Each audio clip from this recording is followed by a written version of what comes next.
I would say I have a lot of like guidepost principles, I feel like. Okay. Where, for example, I am a pretty strong, and I think this one's pretty accepted. I'm a pretty strong believer in not sleeping with somebody on the first date. And the only occasion that you should do that on is if you are willing to never speak to them again. I think you really have to be willing to completely let go. Or is it more that you won't care if you never hear from them again? You need to go in a little glass half empty if you make that choice. And then anything above, absolutely never hearing from them again is a bonus.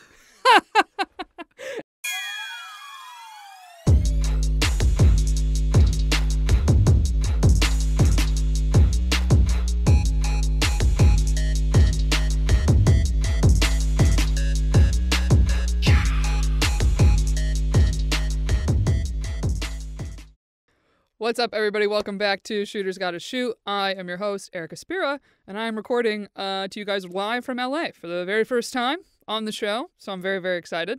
Real quick, if you listen to the show and you want to support the show, you can join the Patreon, which is patreon.com/shootersgottashoot.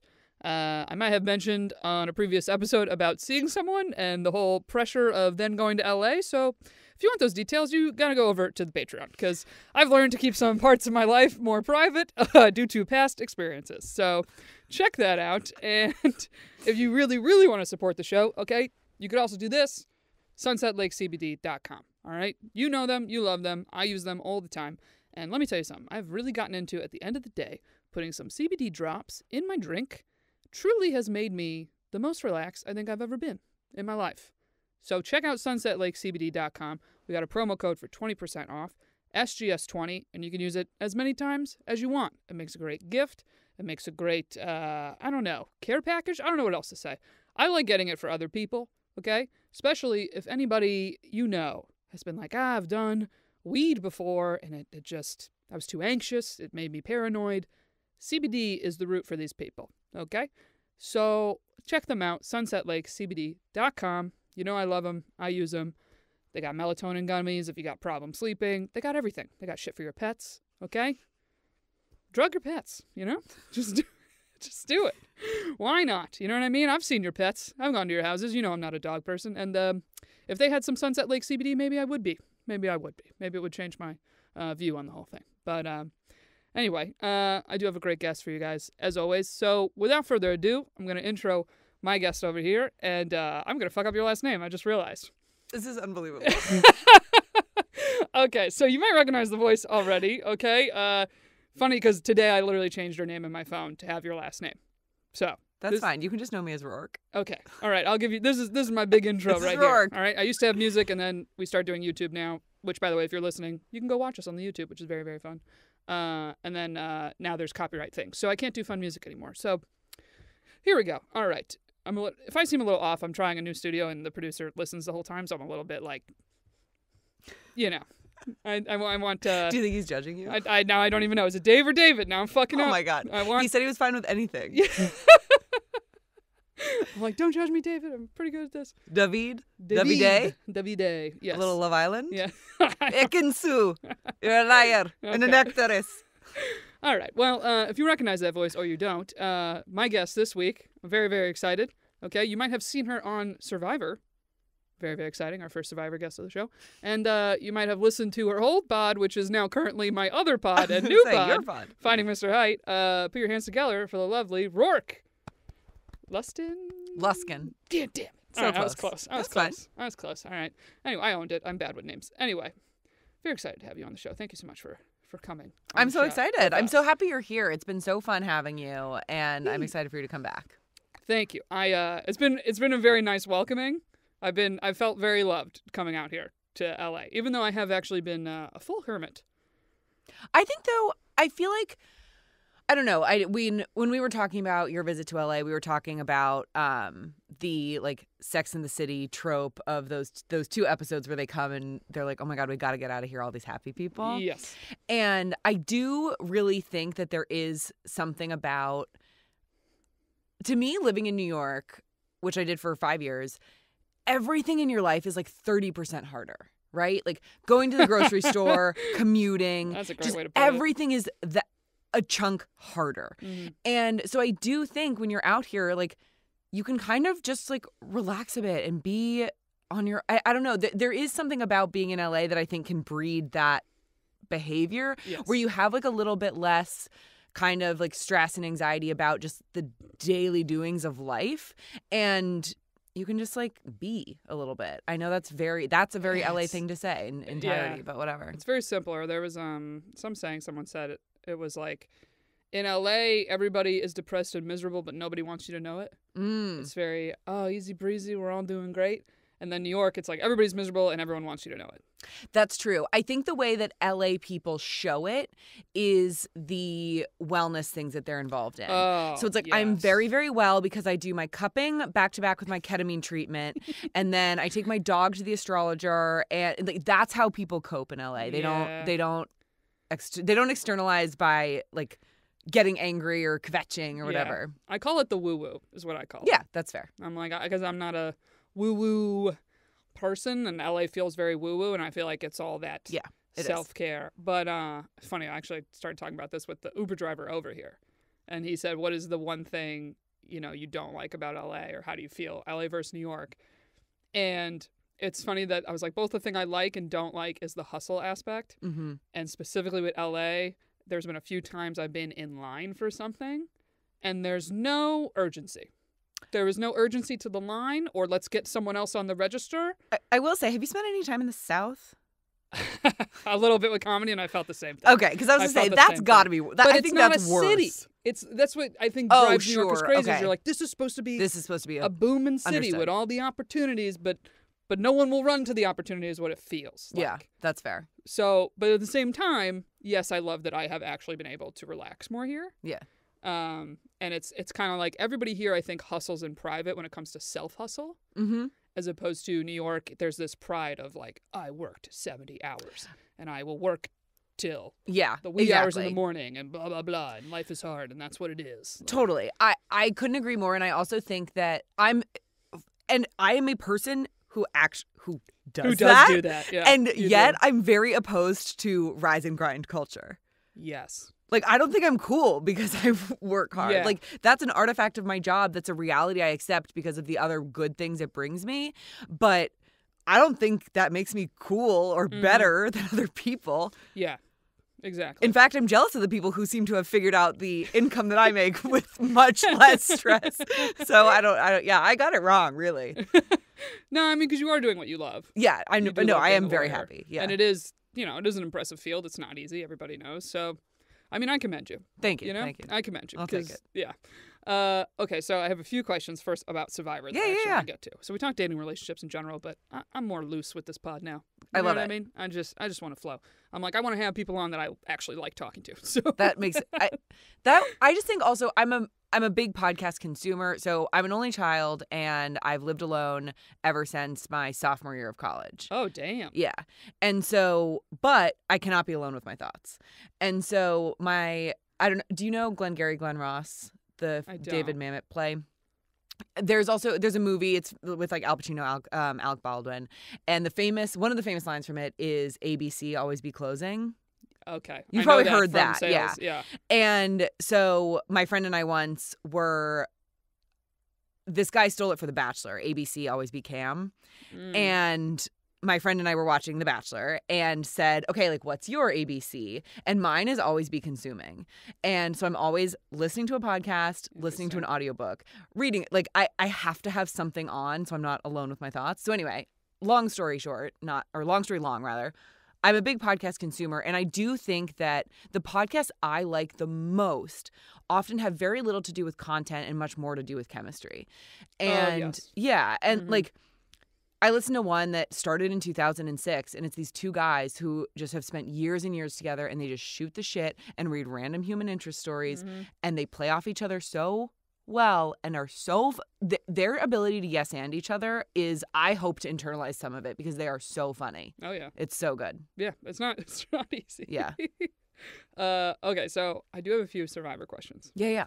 Okay, my first question, and I probably could have looked this up, but I want to don't look up anything. Yeah. Okay, since I was young and started getting my period, Oh, okay. was like, this is a classic question. okay, I know it's Survivor and we're in the woods and we're supposed to have no help.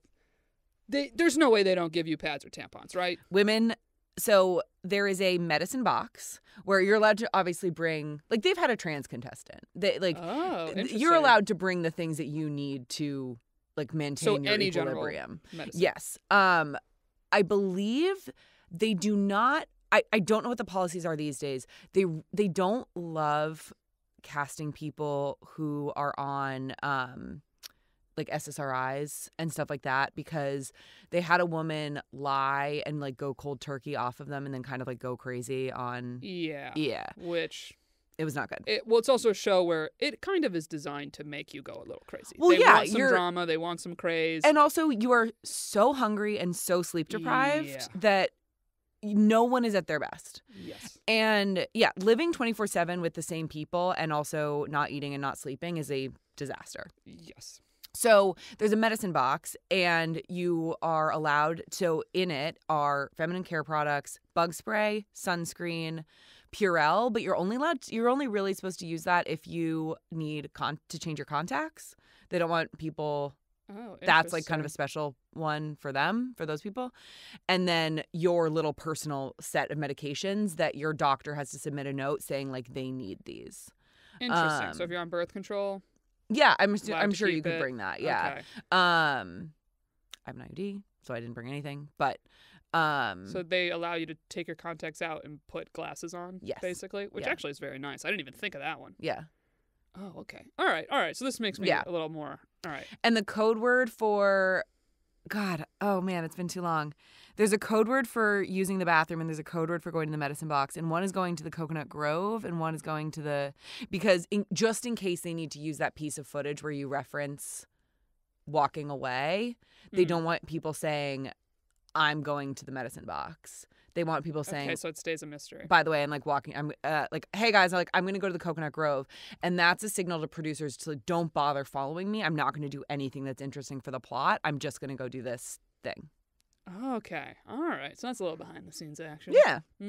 Okay. The other question I had was basically how much do they actually let you starve and not have food? Oh, completely. So not even water. Oh well, no. They give you There are wells, but the wells are set pieces. So I think the biggest thing going into Survivor is knowing that that is drinkable water. Okay. Production is filling it up with giant things of like Arrowhead.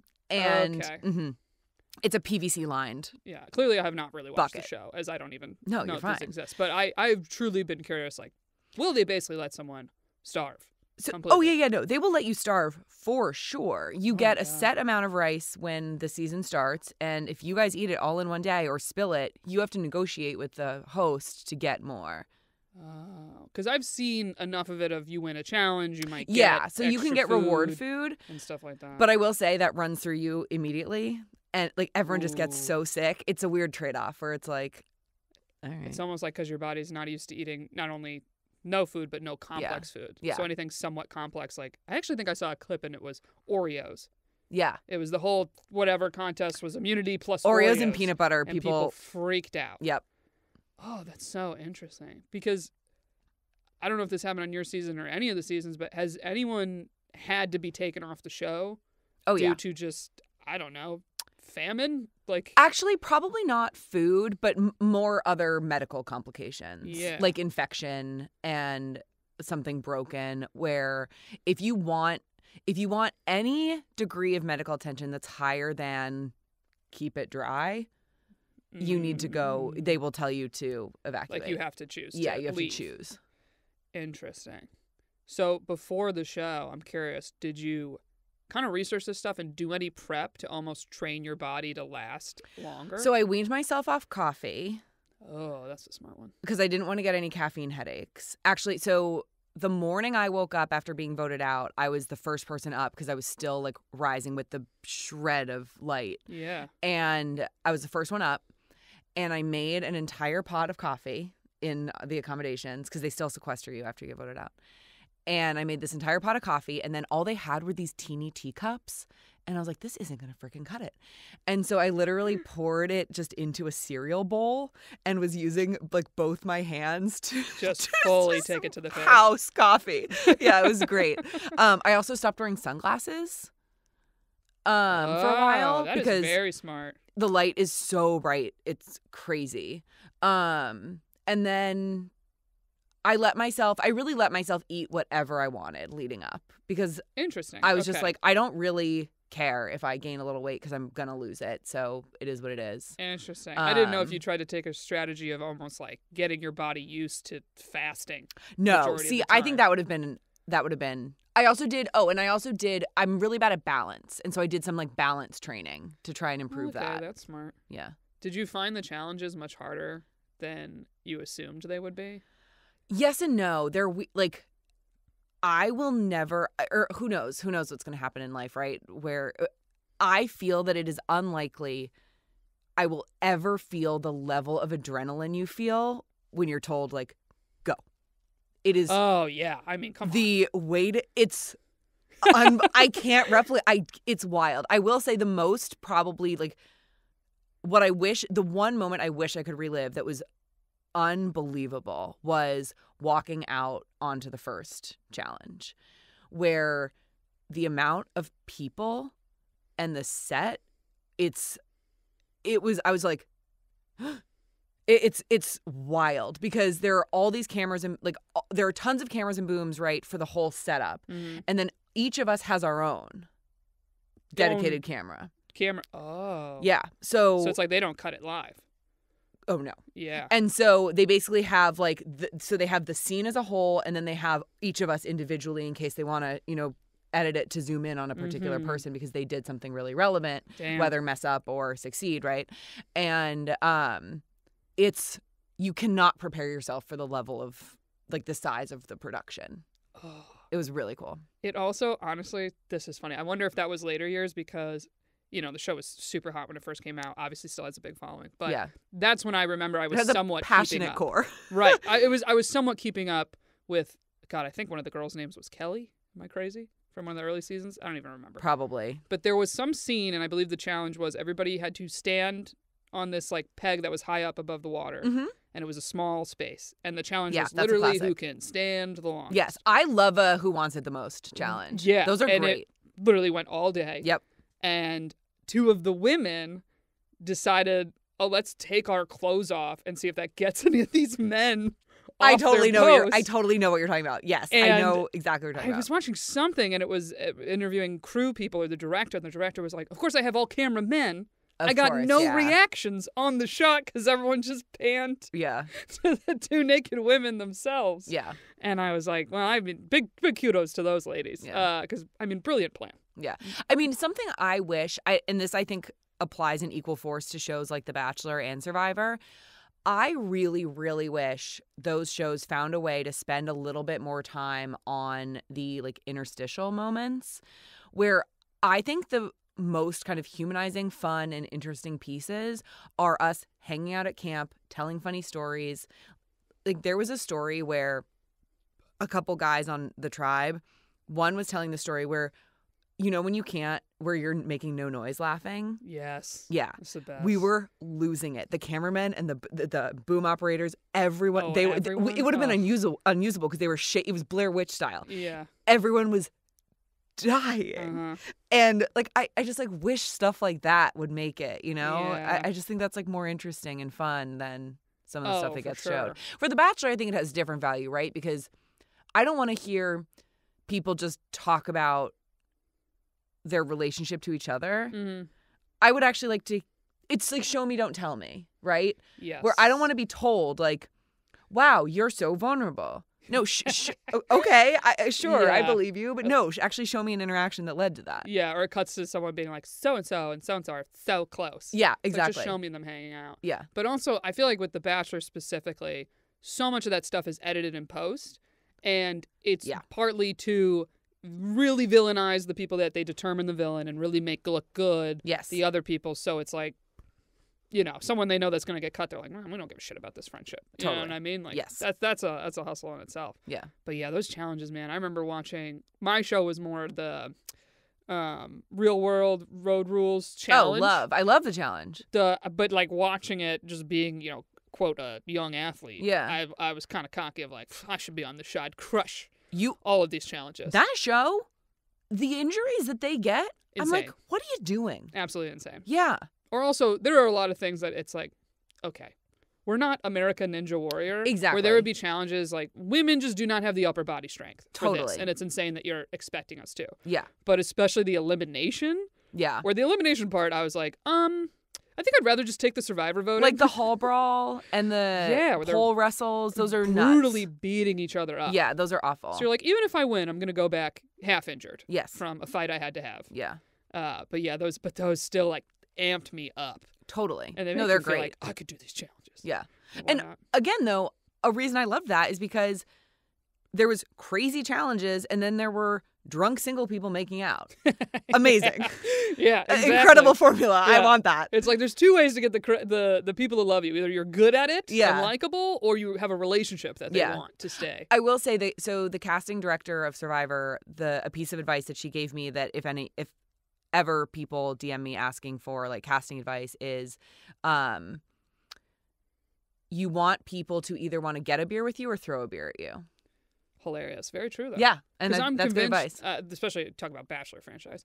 I am convinced they make the Bachelor or Bachelorette keep certain people around. Oh no, that is confirmed. That is confirmed. Especially the season with Hannah was one of the only ones I really watched. That was a great season. And I forget the name of the awful guy, but he made it to the top 4. So apparently she really did like him. That's the one. Really? Yeah, because my understanding is that they developed this Hannah Brown, by the way. Sorry. Oh, I yeah, remember the whole name. And he was the one that there's the famous Luke line. P. She says, yes, that's what it is. And she says the famous I line. had sex and Jesus I've had still sex loves and me. Jesus still loves So me. good. So fuck off. I which love is her. Very iconic. I think she's a fantastic TV. You want a certain level, and this is why. Sorry, I'm now just on a TED Talk about what I think makes good reality TV. Like the reason the Jersey Shore is so good is because, especially season 1, right? Not a single ounce of self-consciousness. Oh, no. They just didn't care. No. There is no level of, well, what is this going to look like one day? Oh, like, yeah. how is this, like, what are the horrible DMs I'm going to get on Instagram and Twitter? They're not worried about that at all. No. And I actually think there was when Hannah Brown was selected, a lot of people were like, this is a terrible choice. She's a mess. And I'm like, you guys, that is exactly why she's good. Mm-hmm. She is not, there's a level of not polished that is great for reality TV. And I think that really bore out. And my understanding about the Luke P situation is that they connected on Christianity and stuff really early. Sense. And it was this sort of very instant click on something that was very important to her that she had trouble letting go of, essentially, is what I've it's also hard come when to understand. Majority of contestants on those shows are typically not religious people. Right. So, although, interestingly, The Bachelor has like a big Christian contingent. They have had a good chunk. They've had a chunk Yeah. more than most. But it's like, put it this way. Say you have 5 super Christian guys and then 20 are not. Yeah. And you really only click or find attractive 1 out of the Right. 5 Christian guys. It's like, all right, he already has a leg up by so much just based on that. Exactly. But no, the Bachelor franchise, I think, exists. Like the 3 Venn diagrams and then the center. It's beauty pageants, Christians, NFL practice squad. Bachelor. That's my. That is pretty accurate, honestly. Yeah. Damn. I know. I honestly wish they did a season that is like 35 and up. Well, they're doing the olds. No, They're doing but the isn't that elderly. like extreme? No, it's the true elderly, which I'm going to be fascinated by because a core part of a Bachelor podcast I love is Game of Roses, and they have these sort of constructs for like elements of the game, and one of those is the PTC, personal trauma card. And so one of the things they were speculating about is in this old season, everyone's gonna be like, my person died, my person died. Like they're gonna have like crazy trauma, or they're also not gonna have the phrasing that the rest of the Bachelor contestants use. They're not gonna say boundaries exactly and trauma alone exactly and my person. Like my they are God. gonna be back to traditional old school for the most part. I'm thinking about falling in love with you I think that I might one day could like you. I Yeah. love the hedges. They're so good. Anyway. Oh, okay. I'm excited for that. I'll rewatch it for that. Okay, There was great. only a couple seasons I got super into. Yeah, it's a terrible show. But it's good terrible. Yeah. Yeah, or that's the ultimate constantly consuming, like I can have that on in the background. Yeah. I don't need all the details. For me, it's old Real Housewives.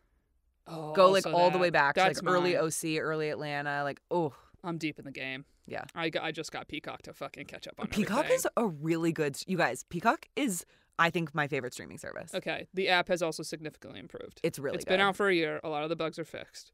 I Yeah. caved and I binged catching up on Real Housewives of Beverly Hills, and the last 2 seasons have been the best 2 seasons just because of the trial and everything Homeless, with not Erica toothless. Jane. Oh, it's great. Okay, let's get to a little bit of a conversation Okay. and talk. All right, Jesus Christ, relationship talk.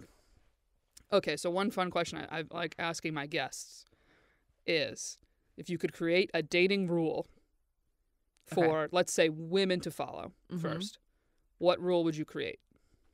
I mean, I feel like I have a lot. Oh, if you have a lot, then throw them at me. I would say I have a lot of like guidepost principles, I feel like. Okay. Where, for example, I am a pretty strong, and I think this one's pretty accepted. I'm a pretty strong believer in not sleeping with somebody on the first date. And the only occasion that you should do that on is if you are willing to never speak to them again. I think you really have to be willing to completely let go. Or is it more that you won't care if you never hear from them again? I think that at least it needs to be, you need to go in a little glass half empty if you make that choice. And then anything above, absolutely never hearing from them again is a bonus. It feels like an expectation, though, Yeah. to me. Because Yeah. I guess that's how I would see it. Although I have never done it. I'm not opposed to doing it. Yeah. But, yeah, it just has never happened for me naturally. Like, I've never really wanted to. Yeah. I've never been on a first date like, let's fucking move it, you know? Mm-hmm. So I'm not opposed, but I would agree with that one, I'd say. I would also say you will never regret not sending that text. Oh, so you're more on the side of, like, not sending. In certain If you debate? situations, I will. So, actually, let me retract that for a second. Okay. I believe, so I heard this, I think this is like a French saying. Of course it's French. It's like a very French thing to say. You will regret doing it and you will regret not doing it. And so just decide which regret you want to live with more. Okay, but this feels more in the context of when something is already moving in a direction. Agreed. Because I would fight that rule on initiating, or whether it's the text, or I'm imagining like you're at a party or a bar and you see someone and they're cute. Yeah.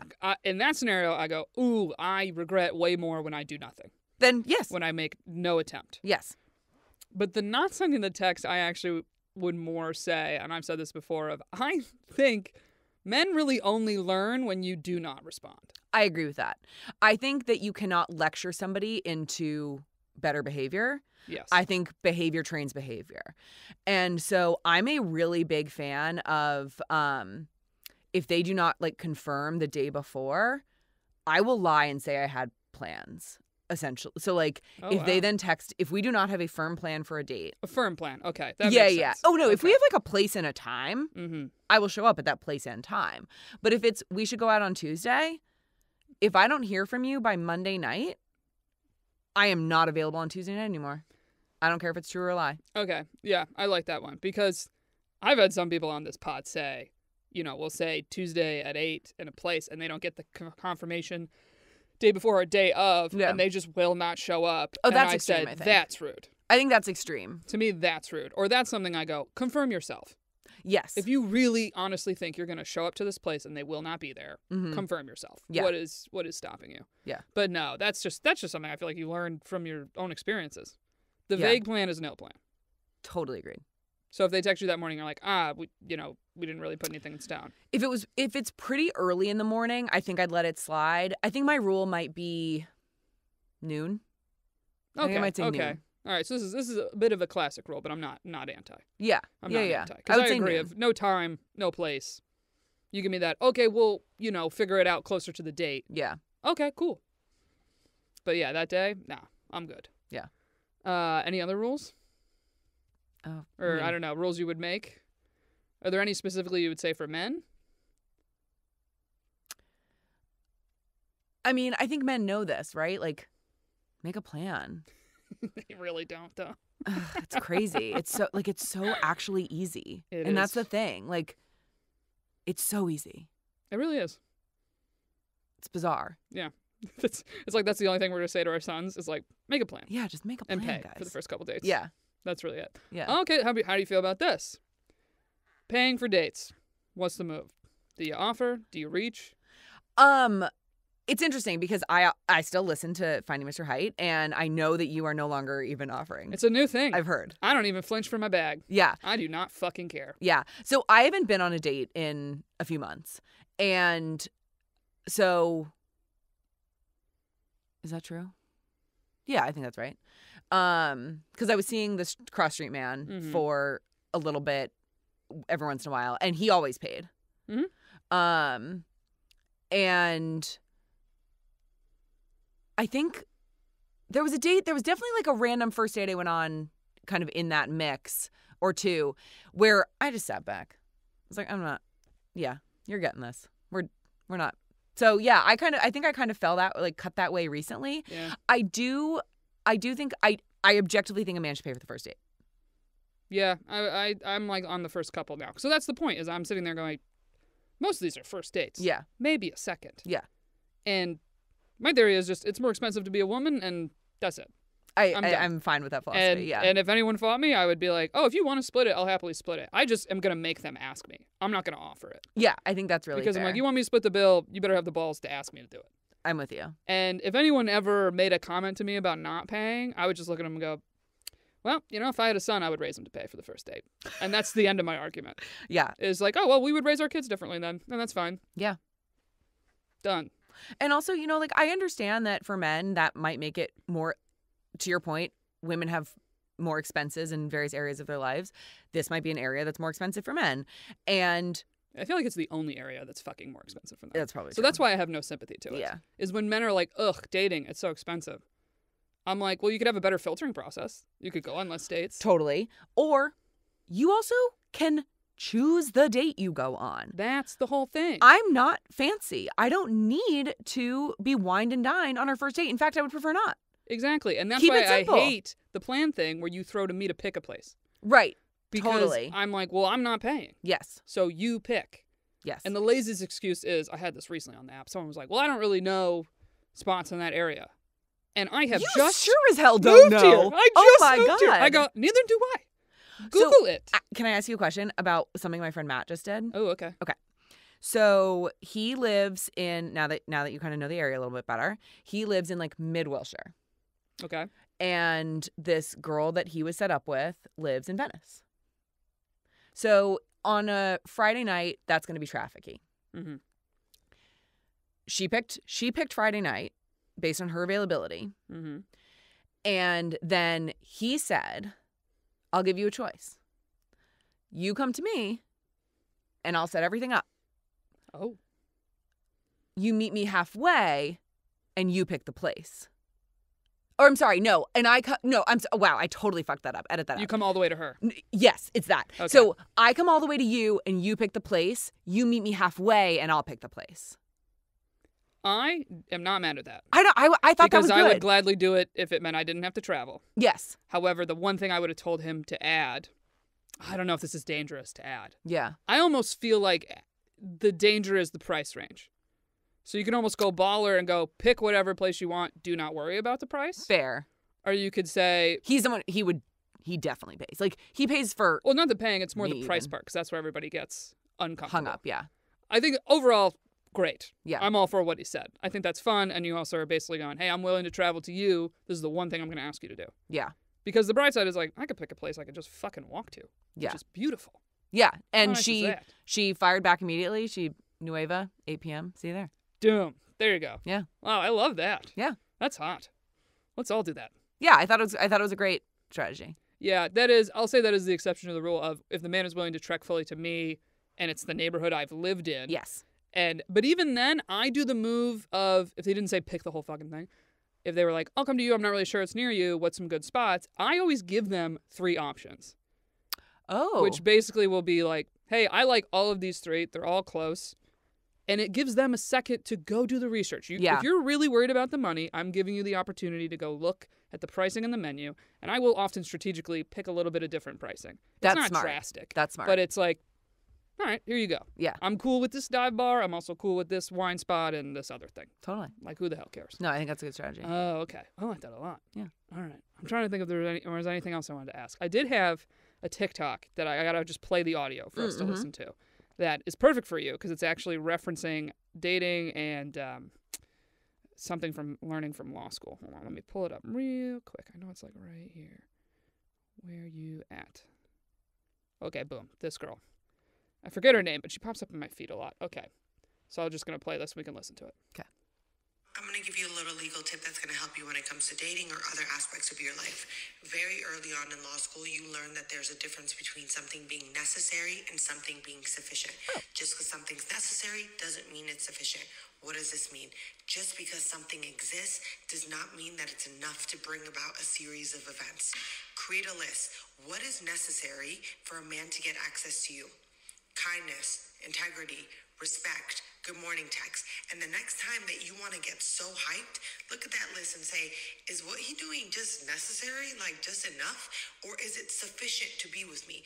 And 9 out of 10 times you'll realize that things that you're getting so hyped up over, the things that you're like, oh my God, I can't believe he's doing this, they're just necessary, baby. And necessary does not mean sufficient. I'm going to give you a little legal tip that's going to help. Thank you for catering this to me. That's so Oh, nice of you. I thought it was perfect. That popped That's up hilarious. and I got so excited. Okay, so I do you gotta know save this for work. So what is so funny, so my dad had, or I think this came from my grandpa. My dad's dad has this theory called, I'm sure it's just some sort of fallacy, but and I'm sure it probably already has a name. Right in. He calls it the rule of doubles, which is you will like say something or learn something new or kind of like pull a vocab word that you might not normally use. Okay. And in short order, it will reappear. Mm. I had this exact conversation with Matt on our walk on Saturday morning. Oh, okay. Where he was talking about the date that resulted in the setup that I just described. That date, he was like, she was perfectly nice and, had this like nice presented very well. And, it kind of, reminded me of he was like, I would call it a good, like, she's a good marketer, Okay. Everything was like presented very well, but I feel like I didn't, get to know, whatever. And he said, and he was like, kindness, similar examples. He goes, to me, those are the table stakes, which is another way to say that. And I said, oh, it's so funny. On the LSAT, we would call that a necessary but not sufficient condition. And then and on the drive here, I was talking to my mom about she and my dad are like looking for houses, and my dad's excited about this one that my mom doesn't like. Hope my dad doesn't say this. She told me not to tell him. And I use that expression again. I think it is really a useful construct, and I think it's true that, and I will introduce like a slight conflict, right? And this is actually something that Allie and I have talked about, where it is a necessary condition of the world for the sun to go up and down every day. I also think sunsets and sunrises are really beautiful. And I'm not going to say, well, that's just necessary to my life today. Like, no, I'm going to take a minute and really appreciate like a really stunning one, right? Right. It's not to mean you're not appreciative of yeah. those things. And so I don't want to write off good behavior on either gender's part as like, well, you're just behaving at the bar. Like, that was good enough. Do something, do me one better, and then you'll get some praise. Right. Or whatever. However, the point is well taken that just because someone's a nice, hopefully you're dating a lot of nice guys and not a lot of toxic men, right? Just because they're a nice guy doesn't mean that they're the right guy for you. Right. And so I think that's great. I totally agree with that. I feel like this TikTok for me just made me sit there and say, oh, it's just how every time you date someone who is good to you, the bar is raised. Yes. So it's like you just have a little bit of more expectation of, the last boyfriend did X, Y, and Z, and I really liked that, and I expect that in my next partner. Totally. Because there's, I don't know what exactly it is, but there's some saying someone said to me of don't tell people how badly you've been treated in the past, because that kind of gives the impression of things you put up with. That's a really interesting point. Whereas if you just said like, oh yeah, like, my ex used to get me flowers all the time. I really liked that. Even if it's a lie, Yeah. it makes that person go, oh, they like this and I should do that. And also, and that's the standard they expect. People tend to be competitive, especially men. Yes. And Yes. so like tap into that. Yeah, I don't think it's bad. That I don't see as a game move. Yeah. Oh, I don't think so either. I like that a little bit. It's funny too of something I wanted to bring up was we were having a conversation, and it's something that I think a lot of women do, but I will do it because I am naturally a very easygoing person. Mm-hmm. There is not a lot that really bothers me and I really care about, and I'm not very uptight about a lot of things. Ugh, what a blessing.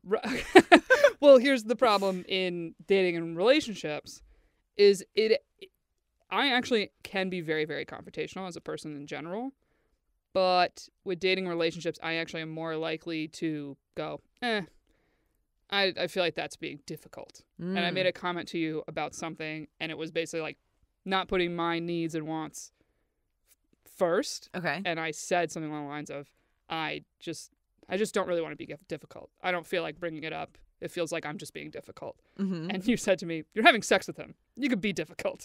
He gets to have sex with you. You can be difficult. And I was like, damn, never looked at it like that, but I should. It's like, oh, yeah, I'm letting you have sex with me. You know what? I am difficult. Yeah. Sometimes. Yeah. I mean, that's how I feel about, I got into a fight with a guy friend of mine who he wants to marry this is the guy I have like the most conflict with in my friend group. Luckily, he doesn't live here anymore, so it doesn't come up a lot anymore. But he wants to marry a woman who would be satisfied with a piece of string as an engagement ring. And he thinks it's a red flag when a woman wants a certain standard of engagement ring. And he dated this girl for a while that Love was like a Swiftie. Mm-hmm. Like, I like Taylor Swift. She's fine. I'm not a Swiftie. Yeah. And I was like, is her favorite song Paper Rings? Because that'd be fucking great for you. Anyway. I was going to say, doesn't she have some invisible Sure string does. song? Is that about So, a ring? the invisible string is actually cute, but no, the song Paper Ring is about a paper I am ring. offending the Swifties. I'm so sorry. At least I knew that. So one of my, like, I don't think this is it's not a direct line, but it kind of gets to what you were saying about like women pay more for things in life. In theory, that woman is gonna, if you have one kid, in theory, that woman is for 9 months gonna go through hell and for many hours go through much worse hell to give you a child. Mm-hmm. Get her a GD ring that she is gonna wear on her finger for every day for the rest of her life and bring and get joy from. And like, good God, what is wrong with you? Yeah, that's just, and it's something that. I'm sorry, did you mention the name of the friend? Because this is rude if I ask cheap question. Yeah, no, I'm go basically ahead. curious, like, I is didn't this mention the person name. also naturally cheap or no? I don't know that he is. Or it's just an extremity that he's saying. Yeah, about the ring I think it's situation? specifically 'Cause that this sounds like issue. it's also the guy that goes, I'm not going to ask her what kind of ring she wants. It's a gift, and I get to pick it out. I could see that. And it's like, buddy, it sounds like you've never been to this point with another person. He definitely is not. Yeah, But it's like, the engagement is not this big surprise. correct. I had to fight my brother on this. Because Yeah. he was I want it to be a surprise. And his fucking plan was to buy a fake ring. Oh my Propose God. with a fake ring. And then they go shopping for the ring together. And I was like, that is absolutely ridiculous. You That's don't think she insane. has a friend you can ask? Yeah, And her mom ended up telling him what kind of ring she wanted. And I'm There we like, go. see? Yeah, easy. Someone's going to fucking know. Yes, okay? always. It's still a surprise. We don't know when you're doing it. But it's like, come on, man. yeah. Like, especially if you're ordering a ring online because she's very small. She's 4'9". She needs a ring that's a 3.5. That's okay? wild. He has to order it online. There is no choice. I So think it's my like, finger, get the right one, my dog. finger's like an 8. Yeah, I'm a 7. Yeah, I have really big knuckles. Yeah, that And- was like, yeah. it couldn't even go on my pinky, man. That's It's very insane. bad. But I was sitting there like, come on, man, you're gonna take the gamble on ordering a ring online that's not the right one? Yeah, no, What are you doing? that's way too big of a price tag for that. Right? But I was Yeah. like, anyone I told that plan to was like, absolutely not. Yeah, no. That it's just, I don't know. It's so interesting because I love how men also complain like, oh, the whole wedding is all about the girl. and it's all the girls' day, and it's, that's why you guys care about it more. It's like, well, also the tradition is my family's paying for it. Correct. So that Have is why fun it's about planning me. the rehearsal dinner, darling. I'd love for you to do that. Exactly. Enjoy. Know Or- what it's like to plan something. Or all the men that complain, I'm always like, well, what do you want for your wedding? If I asked you right now, what are the things you want for your wedding? They have no answer. Yeah, so I a long time ago, I read this in some magazine where it said, a piece of advice was for a bride to ask her fiance to say, okay, what are your priorities? Is it you really want a particular, chocolate cake? Is it you really want, this many groomsmen, and then I'll figure it out in the bridesmaids, whatever. Something. Figure out what the person's priorities are, and then being I will absolutely work those in, and then I got the rest. Yeah, because they don't care. Yeah. I'm very don't be mad that it's the day's about me or you think it's more about me, because it's so funny they say that, and I said the whole time though, you and I are standing next to each other. Yeah. It's not just me. Yeah. They're like, okay, well, the moment you enter the church or enter whatever the room. However, I was like, bro, have you never been to a wedding? There's a moment you walk down with your mom. Yeah. There's also your moment. Like, This not is everyone crazy. stands up. It's wild how furious men Well, get. put that in the program. And- expected to stand when the groom enters. Please rise. That's crazy. But it's most men at the end of the day just don't care. Yeah, most don't. So it's very don't be mad when you don't care. Yeah. And I said, your reward is the day is very less stressful for you. Seriously. Have you read Mindy Kaling's books? I think I read one of them. What was the first one she wrote? I forget. One of them is Everyone Hanging Out Without Me? That's the one I read. Okay. Yeah. And then maybe I don't remember the name of the second one, but one of them has a very lengthy chapter on being a bridesmaid. And Yes, that is in the first book. that is in the first book. Okay, great. And how much work it is. yes, and she talks about how she's like, the boys are drinking beer and They'll play golf in the morning. tossing around a fucking football, and the women are literally lugging tables across a lawn. Yes. And dead on. It's absolutely insane. And I'm a bridesmaid in the wedding coming up. Appreciate you, Anne, if you're listening, and Marcus, But it is one of those things I'm like, damn, you do it a few times, you're like, I'm fucking done. I don't care if I'm in this at all. Yeah. The string thing, though, fucking kills me. That was wild. Because here's my thing. And I know maybe some people don't have this privilege, but my rule for myself is I would never ask for a ring that I couldn't buy myself. Oh, yeah. That's fair. And that's how I feel about it. I'm like, you know what I mean? Because I also am not 100% sure on the pricing. But I'm also someone that is not opposed to a lab diamond either. I really don't care. I'm not opposed to not a diamond. I feel like most people I know right now are getting the lab one because of just they the look child great. labor alone. Yeah. People are like, actually, now it feels very unethical if I buy a real one. Yeah. Right? No, I personally would like a vintage ring. Oh, yeah, you were telling me about that. Yeah, and I'm not sure what I would need to look at, I think, a good assortment to figure out exactly what that looks like, but I definitely don't want something modern. Yeah, because also your friend with the string, I've posed this question to my friend before. That was all. He was the gift guy. Well, I should pick it out. Or, oh, no, actually, I had a friend that had a grandmother ring, and it was a family ring. And he was like, why do I have to go and buy a ring if I have this perfectly good ring? He was worried that it wouldn't be good enough, or she wouldn't like it, or she would say, I want my own ring. I would love anything with meaning to me is inherently better. I would love a family ring.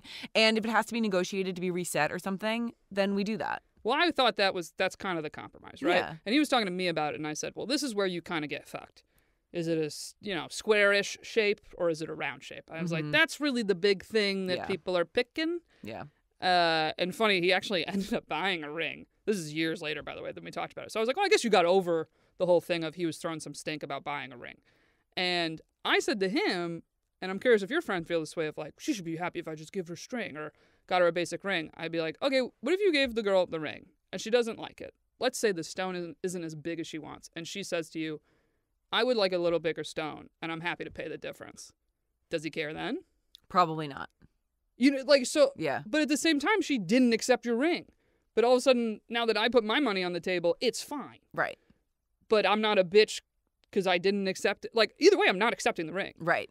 But the fact that if I looked at you and was like, this isn't actually what I wanted. I love you, but I got to wear this every day. Yeah. Can we just, Because my theory with the ring is I don't want to do the upgrade years later. Yeah. I'm like, I'll want what I want and I'll just keep it. Yeah. I mean, so my mom, my mom's engagement ring is incredibly modest. Mm-hmm. And so is my mom because they got engaged right after college. And also, my parents had absolutely nothing when they got engaged. Yep, same with my parents. And she now has a lot of much nicer things, but the engagement ring is also, I don't know, to me it's also about it's a point in time. That's where you and that partner were at that Mhm. moment in your lives. And Yeah. like and that time, especially if you have kids in your lives, like really change in that way, that time will never be true again, you know? And it's Mhm. nice to have like a memory. I don't know. I'm a very sentimental person. I'm more sentimental. Yeah. Than you. Yeah. Yeah, because my mom, she actually, I don't know, I think it was 25 years they were married. She went to change the setting. Mm-hmm. Also because trends change, whatever. But she kept the original diamond. Yeah. Love that. And my dad still like throws a fuss about it, and it's ridiculous. Yeah, that's a little silly. He'll be like, I don't even recognize that ring. It's not the ring I picked out. And I'm like, can you fucking chill, dude? Like, I don't really? even recognize it. That's such a funny petty thing to say. I love Yeah. it. And he said, like, when they had the conversation of kind of what ring you want, my mom said what she wanted. He was like, well, your mom said, and I'll never ask for anything else again. So Okay, he was well, just- that's a lie. And he should have known that. I mean, like, that's yeah. ridiculous. Nothing else? It's Yeah. like, come on, man. But That's like whenever, as you know, as half Jewish, half Catholic person, as an 8-year-old, I'll never ask for anything again, God, if you just do this. Yeah, the it's, guilt. it's all a lie. yeah, you're like, all right, I'll have a few requests later Yeah, in life. exactly. Unfortunately, we do have to wrap this up. I'm trying to think. Yeah, What's the last this thing? is lovely. Last thing I want to ask you, or is there anything we didn't cover that you want to, I guess, share? Any wisdom, or I don't know. No, I know nothing. You're like, I know nothing. Should we do a woo-woo manifest now that we're in LA? Oh, should I like lead us in a? Yes, let's do. Do we In want an to do a? affirmation? You No. you can. No, I cannot get on board with affirmations. No, me either. I'll laugh. Let's do. You can pick 3 things that your future partner is. Mm-hmm. Okay. What are your 3? High degree of selflessness. Oh, okay.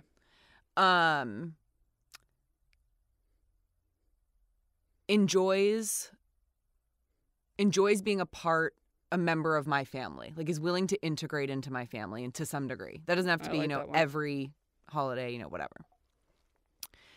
And then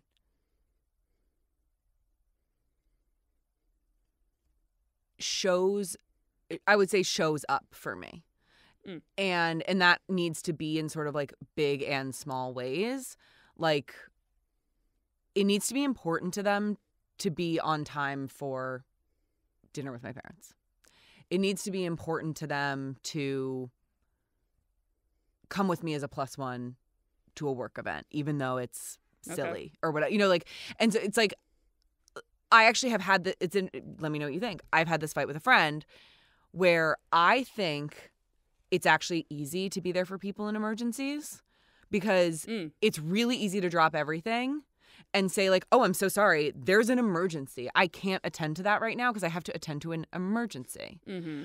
I think a true friendship is not somebody who will be there for you in an emergency. It's somebody who will like water your plants when you go out of town and like do something that is slightly out of their way, but will show up for you in day-to-day ways. I do agree with that. Thank you. Yeah. I mean, especially we're doing an extreme of emergency. Correct. Yeah. Because that's the fight that I've had where another friend of mine was like, no, that proves better friendship. And I was like, disagree. What the fuck? No, it I doesn't. think that's crazy. No, it doesn't. Yeah. Because no one is going to look at you like you're a bad friend if you did not water the plants. Correct. You know what I mean? Like, yeah. If it was like, oh, you didn't think to go help out or show up to that thing. Mm-hmm. Oh. But if you do, that's like real. Yeah. You know what? And I don't know if this comes from because you've had friendships where you felt like, dude, I was always there for you in those little times. Yes. And then you have the thing that they don't show up for that is the big thing. Mm-hmm. I've had and you're like, noted. I've had that very much. Yeah. I had that with a friend actually, and it was there was 3 of us that were good friends. And now me and the one girl are not friends anymore. And it was due to a weekend together and things going down. And I was so mad that my other friend just immediately was this like, oh, I'm not getting involved, when I was getting literally ignored, a car door slammed in my face, treated so terribly. That is And she is, quote, so bonkers. anxious. I know. So anxious and so, like, how this person would act, the mutual friend we had, she would act in a way that it would infringe on my friend's anxiety. And my friend would be like, oh, my God, oh, what's wrong? And do anything to, like, make it better, blah, blah, blah. And I was very like, I'm going to ignore you because you're literally being a child with a fucking tantrum and talk to me when you calm down. So we have 2 different approaches in that sense. Yeah. But I was furious on, like, several accounts. I'm trying to, like, say this without saying too many details. Yeah. But I was so mad because all I thought was, I would not just fucking stand there and not do anything. You have to pick a side there. If you were not, yeah, exactly. She was saying, I'm not picking a side. And I was like, by you not picking a side, you left me out to dry. You left me out to dry on like numerous fronts, and it's hard for me to like get into this directly. But I understand the person that is afraid of confrontation and isn't going to say something in the moment. But afterwards, I was like, yo, what the fuck is going on? Like, we get a moment alone, and I'm like, what the fuck is going on? And she was immediately like, I don't want to be involved. And I was like, look at me in my face and tell me when she said that to you, you said, I don't want to be involved. I was like, because that's a lie, because you're afraid of her. Yeah. And because I don't blow up at you the way she does. You feel like you can say no to me. Yep. And I was just, I was fucking hurt. Because even like after the weekend when we're not together and blah, blah, blah, there was clearly this distance. Yeah. And it was also some bullshit of, I mainly went to this weekend and drove 5.5 fucking hours because I promised this friend that I would give her a ride back to the city. Because I had to go a day late. So whatever happens, and the girl's throwing the tantrum, she's ignoring me as if I do not exist in the room. Oh my God. And I finally give up because I tried to do the whole day we stop back at outlets on the way home, and we go to the one store and blah, blah, and I'm like, I can't do this. I'm just going to be fucking ignored. But the entire time it was like, oh, and you're riding in my car, right? And I'm standing there like, bitch, you better not. Oh my God. Because the whole reason I fucking came up here mainly was to give you a ride home. And she went in the other girl's car. And I was like, I would be furious. Yeah. That's something that I was just like, bruh, no. That's insane. Insane. And I was sitting there like. And I will say, though, so 2 things. There's somebody in my extended family who gets people, like, there are people who learn that as a skill, right? That the way the way to move through the world is if somebody, like, gives you a little push, nuclear. Yeah. And it makes people so afraid to deal with them that they just get what they want by actually not having to go nuclear because you know that that's the next step. Horrible. Oh, this is why the friend would get even angrier and throw more of a tantrum is because I would ignore it and it would not rattle me. And I was like, there was times where I went, it was either she just wanted to fight or she wanted me to do what she wanted to do. Right. And I was like, nah. And then I love in that scenario, I'll get called stubborn. And I was like, I'm not being stubborn. I'm just not entertaining this ridiculousness. Yeah. And it happened in college. We all lived in a house together. Yeah. There was Okay, you're getting 6 pretty of us. specific. I'm literally starting to shake. I'm getting so mad. There were 6 of us, and I'll never forget. It was the first couple weeks because, you decorate the house and da-da-da. And again, I'm not someone that gives a shit. Yeah. We don't have any curtains. We have this big living room with windows. And I'm like, all right. So I have a car, and the next time I did a trip to Walmart, which was the only fucking store, I pick up curtains. Yeah. And I picked up blackout curtains because if we have a party, Love a blackout curtain. I don't want anyone to fucking see. Yeah. Right? I get these curtains. They match the couch. I'm like, whatever. I don't give a fuck. It's a dirty old couch. And it's also college. You guys are not. This is not Architectural Digest. Insane. But I come home and whatever. I put up the curtains, and apparently the curtains are a problem. And I get confronted about the curtains. And what's hilarious is this happens in front of everybody. Oh my God. And I was like, the audacity. All right. And then all of a sudden, I'm getting yelled at about how this person has seasonal depression. No. I'm thinking about it. And it was so funny because she just kept pushing me, and I was like, and I was actually fighting back though. I was like, okay, I thought it was a generous thing that I went and bought curtains. I was like, you don't have to yell at me and say, these are the ugliest fucking curtains I've ever seen in my life. That's insane. But it was so funny to watch the rest of the house. Yeah. Fucking panic. Yep. Panic like I've never seen. And it was funny to me because I was like, I grew up in a house. I didn't really get screamed at, but there was yelling. Yeah. And it's like I get it's a personality thing. My sister would get riled up, and I was just like, I just would wait for the yelling to be over and told what to do and just behave. And we're a very cold anger family. Oh, but I was like, so I just went back at her because I was like, what the fuck is this? I literally was like, why are you screaming at me about the curtains? And I'm like laughing.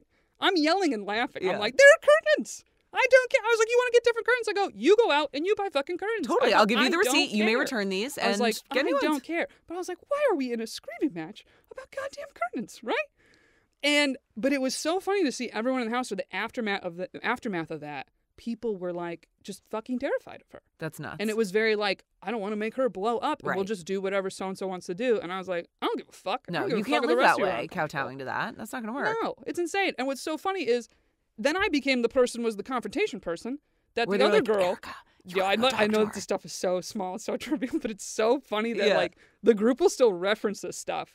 Granted, they don't reference the curtains anymore because her and I don't talk. But there was the girl that she would be the earliest up in the morning. She was the early bird that go on a run before class. Blah, blah, blah. She also was the fucking routine, and she would always have oatmeal every morning. Now, we only had one pot.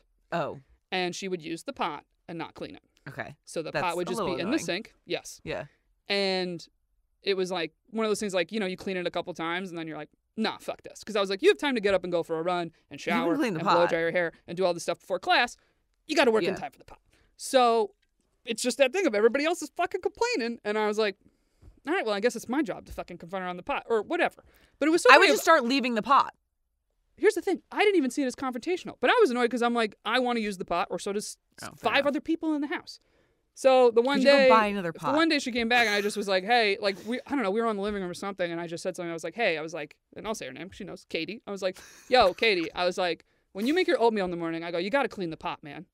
And she was like, what? And I could tell she was like startled. Yeah. And it's so funny that people would be so offended. And I'm like, I don't know, bro, just clean the pot. Yeah. I'm like, I'm not really that mad if you do No. it. Yeah. And I just was like, yeah, dude. I'm like, I shouldn't have to clean the pot whenever I want to use the pot. Correct. And no, Correct. should nobody else. Because And- presumably she's getting a clean pot each morning. Yes. Yeah. Her pot's clean. Yeah, of course. So it's so funny though, of like from that everyone was like, oh, like that oatmeal pot confrontation. I'm like, you think that's a fucking confrontation? The I was like, I'll classic show you a confrontation. Capital O, capital P, Literally. oatmeal pot I'm confrontation. like, oh, the oatmeal pot, and I was like, is this the only time you've ever been called out, Katie? It goes Thrilla and Manila, oatmeal pot Yeah, confrontation. literally, me. I'm the top of the fucking oatmeal pot. And what pisses me off is when the other people would say that about me, like, oh, confrontational Erica, and I was like, you don't see me calling you pussy Iris because you don't Yeah. have the balls to ask someone to clean an oatmeal pot. Yeah. It's stupid. Yeah. It's ridiculous. Anyway, those are a side tangent. Okay, what are your 3? Yeah, what about the one that cleans the oatmeal pot, Yeah. likes my curtains, and, and will stick up for me? Okay, well, the third one was good. Okay. All right, on the real. Okay. I think, damn, I feel like mine suck compared to yours. Yours are very well thought out. I'll say driven. Mhm. That is one of the top things that also just makes me attracted to someone. Yeah, is that that's they're fair. very driven in whatever they do. The second one I say thoughtful, and I think that's similar to your like selflessness. Yes. Of the little things of that have to do with me and then don't have to do with me. Mm-hmm. Of like, again, this comes from roommates. Like, you were the last person to put the thing in the trash that filled the trash. Take the trash out. Yep. Why? I hate the game of like, we're both all just going to keep piling stuff on here. Wrap up the trash, take it out. You know what I Mhm. mean? Just the thoughtfulness on that level, I would really appreciate. Yeah. And the third one, I'm between, I agree on the family thing. Take it. But I'm kind of like, this is hard. I'm like, I only have a third. What did I say? Thoughtfulness? Yeah. I forgot. I even forgot. Driven and thoughtful, and now we need third. Driven and thoughtful. I feel like what also goes hand in hand thoughtful is like the kindness and the thoughtfulness. Damn, this is very hard. I think sweet and thoughtful go hand in hand, so I'm just going to wrap Agreed. those two together. Yeah. Because I do think I need someone to be soft with me, and that gets me to be soft, honestly. And I do it. I don't come off that way to people, but I do it. I'd say the third one is just family-oriented.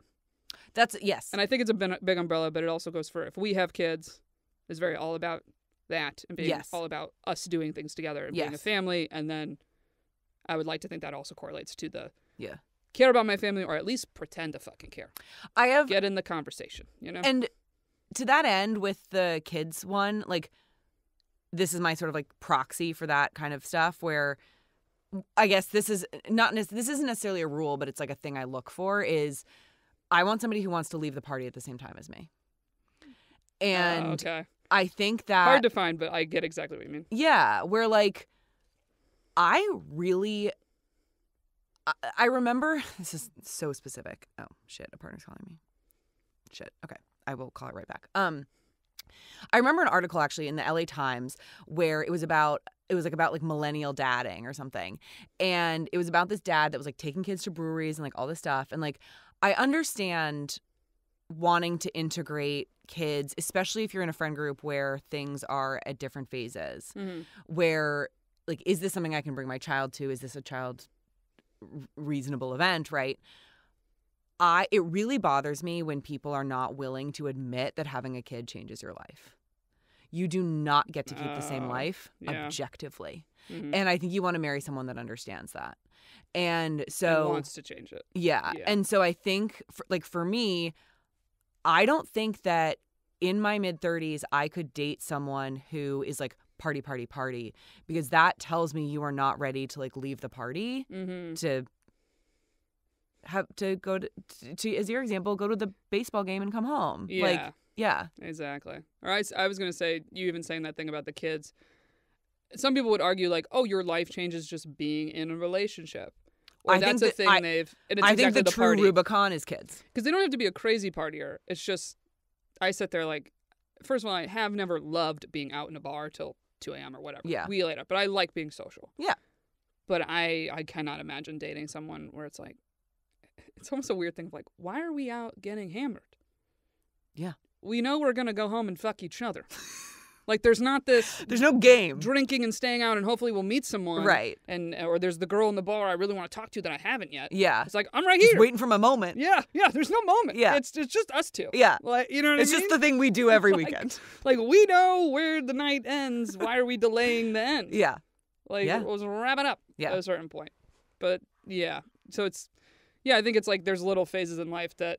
I mean, I would just call it growing up. Yeah. Where you're like, okay, I'm kind of over this thing. Yeah. All right, I like that. And that's a nice little ending. Yeah. All right. Well, thank you all for listening. Thank you for having me. This was so fun. Yes, thank you for coming on. My first LA guest, one of my LA friends. And yeah, thank you all for listening. If you have not subscribed to the YouTube, I'd appreciate it if you do.